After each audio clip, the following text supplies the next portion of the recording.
प्यारे बच्चों, कक्षा 8वीं में हिंदी कालांश में आज हम पढ़ेंगे आपकी जो पूरक पाठ्य पुस्तिका है भारत की खोज, उसका अगला अध्याय अध्याय 4। अध्याय 3 तक हम पढ़ चुके हैं।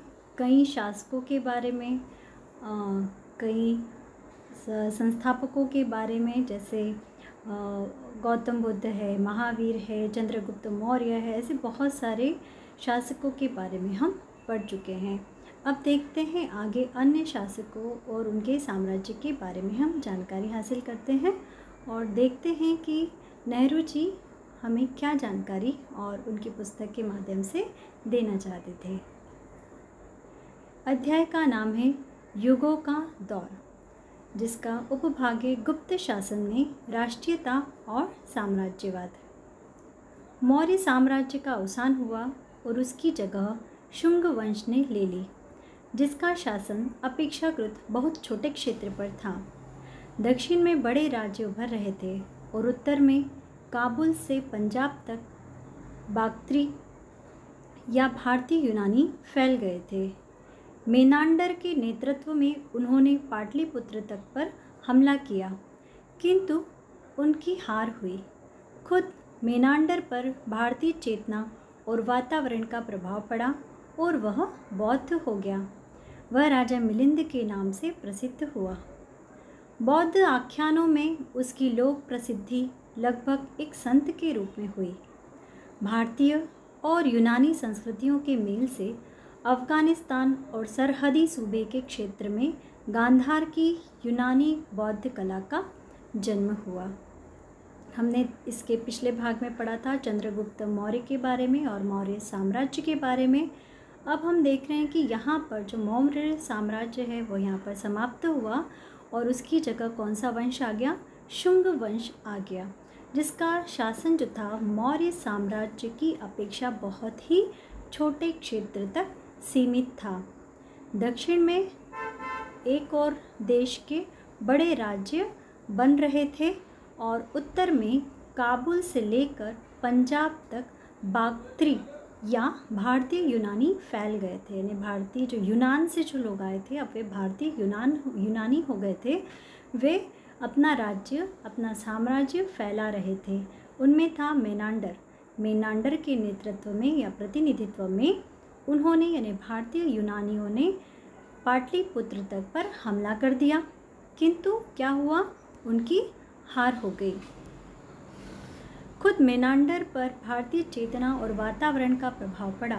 वो था तो यूनानी, लेकिन उस पर भारतीय चेतना और भारतीय वातावरण, भारतीय संस्कृति का प्रभाव पड़ा और बुद्ध के विचारों से वह भी ओतप्रोत हो गया। उसने भी बुद्ध के विचारों को अपनाया और वह स्वयं बौद्ध धर्म से संबंधित हो गया। उसने बौद्ध धर्म को अपना लिया।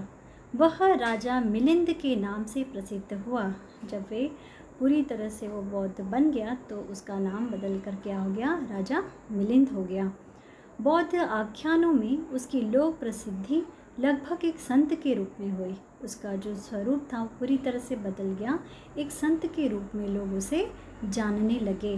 बौद्ध आख्यानों, बौद्ध के जो प्रवचन हैं, उनमें उसको एक संत का रूप दिया गया, संत के रूप में मान्यता प्राप्त हुई।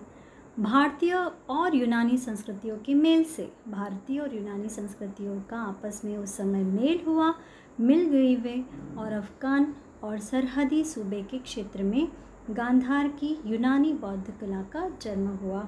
यूनान की और बौद्ध की कला का यहाँ पर समन्वय हुआ। ये देखिए राजा मिलिंद और उस समय का यह यूनानी सिक्का, मेनांडर का एक सिक्का जो कि हिंदू यूनानी बन गया, बाद में क्या बन गया? राजा मिलिंद के नाम से प्रसिद्ध हुआ। भारत के मध्य प्रदेश में सांची के निकट बेस नगर में ग्रेनाइट पत्थर की एक लाट है जो हेलिओडोरस स्तंभ के नाम से प्रसिद्ध है। इसका समय ईसा पूर्व पहली शताब्दी है और इस पर संस्कृत का एक लेख खुदा है। इससे हमें उन यूनानियों के भारतीयकरण की झलक मिलती है जो सरहद पर आए थे और भारतीय संस्कृति को जज्ब कर रहे थे। यहाँ पर चित्र में देखिए आपको दिखाया गया है, ये सांची के निकट क्या है, एक ग्रेनाइट के पत्थर की एक लाट पर एक स्तंभ बनाया है जिसका नाम है हेलियोदो, और यह बहुत ही प्रसिद्ध है। इसमें संस्कृत भाषा में एक लेख खुदा है। इससे हमें उन यूनानियों के भारतीकरण की झलक मिलती है। जो यूनानी थे वे किस तरह से भारतीय संस्कृति को अपनाने लगे, यह हमें पता चलता है।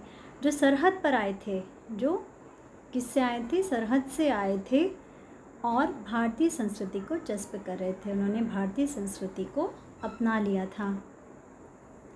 मध्य एशिया में शक यानी सीदियन लोग आक्सस यानी अक्षु नदी की घाटी में बस गए थे। युइची सुदूर पूर्व से आए और उन्होंने इन लोगों को उत्तर भारत की ओर धकेल दिया। ये शक बौद्ध और हिंदू हो गए। युइचियों में से एक दल कुषाणों का था। उन्होंने सब पर अधिकार करके उत्तर भारत तक अपना विस्तार कर लिया। उन्होंने शकों को पराजित करके उन्हें दक्षिण की ओर खदेड़ा। शक काठियावाड़ और दक्षिण की ओर चले गए।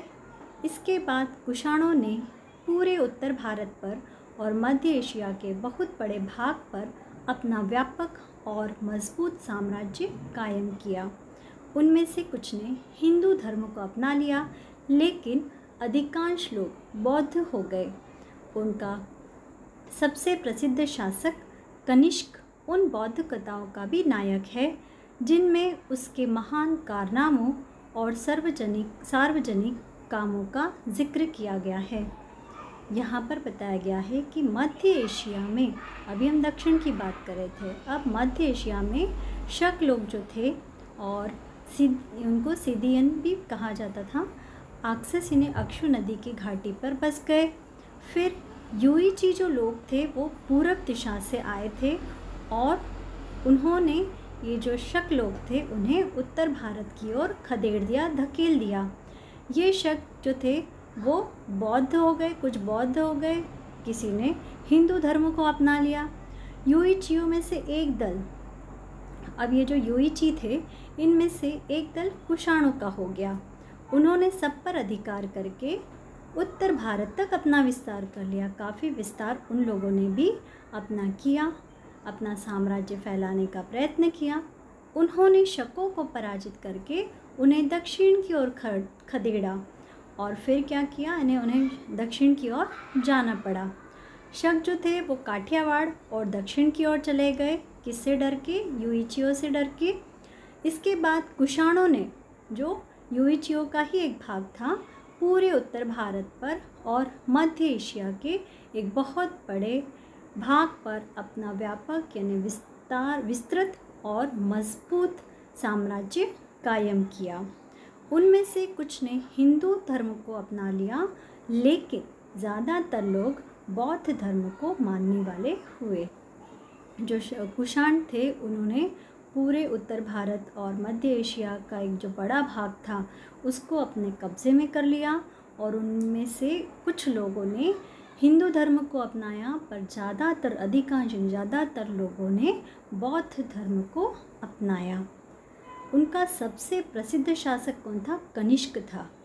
उन बौद्ध कथाओं का, जो कि उन बौद्ध कथाओं का भी नायक है, जिनमें उसके महान कारनामों और सार्वजनिक कामों का जिक्र किया गया है। बौद्ध कथाओं में कनिष्क जो उस समय का शासक था, उसने जो सार्वजनिक काम किए थे, लोगों के हितों के लिए काम किए थे, जो उसने महान कारनामे किए थे, अच्छे काम किए थे, उनका उल्लेख मिलता है। उसके बौद्ध होने के बावजूद ऐसा लगता है कि राज्य धर्म का स्वरूप कुछ मिला जुला था, जिसमें ज़रथुष्ट्र के धर्म का भी योगदान था। यह सरहदी सूबा जो कुषाण साम्राज्य कहलाया, उसकी राजधानी आधुनिक पेशावर के निकट थी। तक्षशिला का पुराना विश्वविद्यालय भी उसके निकट था। वह बहुत से राष्ट्रों से आने वाले लोगों के मिलने का स्थान बन गया। यहाँ भारतीयों की मुलाकात सीदियनों, युइचियों, ईरानियों, बाक्त्री, यूनानियों, तुर्कों और चीनियों से होती थी। ये विभिन्न संस्कृतियाँ एक दूसरे को प्रभावित करती थी। इनके आपसी प्रभावों के परिणाम स्वरूप मूर्तिकला और चित्रकला की एक सशक्त शैली ने जन्म लिया। इतिहास की दृष्टि से इसी ज़माने में चीन और भारत के बीच पहले संपर्क हुए और 64 ईस्वी में यहाँ चीनी राजदूत आए। उस समय चीन से भारत को जो तोहफे मिले उनमें आड़ू और नाशपाती के पेड़ थे। गोबी रेगिस्तान के ठीक किनारे किनारे तुर्फान और कूचा में भारतीय, चीनी और ईरानी संस्कृतियों का अद्भुत मेल हुआ। अब हमने देखा कि जो यूनानी शासक था कनिष्क, वह बौद्ध तो हुआ लेकिन उसके बाद भी उसने उसका जो राज्य धर्म था, उसका जो स्वरूप था, वह उस पर मिलता जुलता था। किससे मिलता था? जिसमें जरथुष्ट्र के धर्म का भी योगदान था। यह सरहदी सूबा, ये जो पूरा जो साम्राज्य था उस समय का, जो कुषाण साम्राज्य कहलाया, उसकी राजधानी उस समय पेशावर के पास थी और तक्षशिला का जो पुराना विश्वविद्यालय है वह भी उसी के पास था। तक्षशिला हमने विश्वविद्यालय के बारे में देखा था पिछले भाग में और उसके हमने चित्र भी देखे थे। वह बहुत से राष्ट्रों से आने वाले लोगों के मिलने का स्थान बन गया। मतलब वो ऐसी जगह पे था कि आसपास से जो आने वाले राष्ट्र थे, वहाँ के लोग जो थे वह वहाँ पर मिलने लगे। यहाँ भारतीयों की मुलाकात किनसे हुई? सिदियनों, युइचियों, ईरानियों, बाक्त्री यूनानियों, तुर्कों और चीनियों से होती थी। इसे अलग अलग जगहों से आने वाले लोग, अलग अलग संस्कृतियों से आने वाले लोग यहाँ पर मिलते थे। ये विभिन्न संस्कृतियाँ एक दूसरे को प्रभावित करती थी। होता है ना, जब अलग अलग संस्कृतियों के लोग मिलते हैं, लगातार मिलते हैं, तो कहीं ना कहीं उनकी संस्कृतियाँ भी एक दूसरे से प्रभावित होती है। इनके आपसी प्रभावों के परिणाम स्वरूप मूर्तिकला और चित्रकला की एक सशक्त शैली ने जन्म लिया। अर्थात इनकी जो चित्रकला, मूर्तिकला थी, उस पर भी एक दूसरे की संस्कृतियों के प्रभाव दिखने लगे। इतिहास की दृष्टि से इसी ज़माने में चीन और भारत के बीच पहले संपर्क हुए। इसी समय में चीन और भारत क्या हुए? एक दूसरे के संपर्क में आए। ये कब की बात है? 64वीं ईस्वी में यहाँ चीनी राजदूत आए। 64वीं ईस्वी में यहाँ पे चीनी राजदूत आए थे। उस समय की बात है, बहुत पुरानी बात है।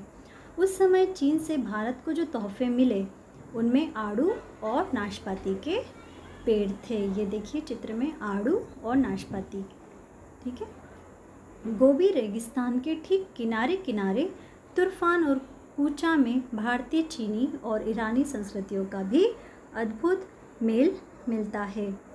जो रेगिस्तान था, गोबी रेगिस्तान, उसके किनारे किनारे तुर्फान और कूचा में भारतीय, चीनी और ईरानी तीनों संस्कृतियों का क्या है? मेल दिखाई देता है, मिलता है। कुषाण काल में बौद्ध धर्म 2 संप्रदायों में बढ़ गया, महायान और हीनयान। अभी तक हमने बौद्ध धर्म के बारे में जाना कि कितने सारे लोग उसके अनुयायी हो गए, कितने सारे शासक उसे अपनाने लगे। उसके बाद हम देख रहे हैं कि जो बौद्ध धर्म था वह भी 2 संप्रदायों में बढ़ गया। एक था महायान और दूसरा था हीनयान। उन दोनों के बीच मतभेद उठ खड़े हुए। 2 गुट बनते ही कब हैं? जब उनके बीच में कहीं ना कहीं मतों का भेद होता है। भारतीय परंपरा के अनुसार बड़ी बड़ी सभाओं में इन समस्याओं पर विवाद आयोजित किए जाने लगे। इन बहसों में सारे देश के प्रतिनिधि भाग लेते थे। इन विवादों में एक नाम सबसे अलग और विशिष्ट दिखाई पड़ता है। यह नाम नागार्जुन का है, जो ईसा की पहली शताब्दी में हुए। अब बड़ी बड़ी सभाओं में जो भी मतभेद होते थे, जो भी समस्याएं होती थी, उन पर विवाद आयोजित किए जाने लगे थे और सारे देशों के प्रतिनिधि इसमें भाग लेते थे, जो अपने अपने देशों का प्रतिनिधित्व करते थे।